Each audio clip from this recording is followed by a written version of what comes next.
வணக்கம் நண்பர்களே.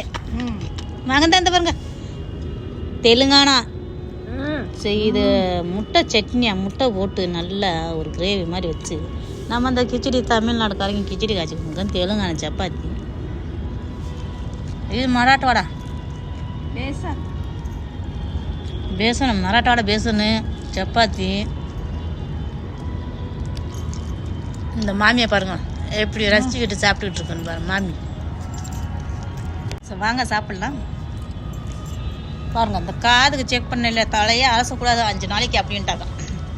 தலை அலசலை, போய் இன்னைக்கு போய் செக் பண்ணிட்டு சார்கிட்ட மாத்திரை ஏதோ எழுதி கொடுத்தா வாங்கி சாப்பிடுவோம். காது இன்னும் ஒரு சைடு அடைச்சிட்டு இருக்கு. வாங்க சாப்பிடலாம். பாரு சாஜிதா பேகம் சிரிச்சுக்கிட்டு இருக்கு என் பேசுறத காத்து.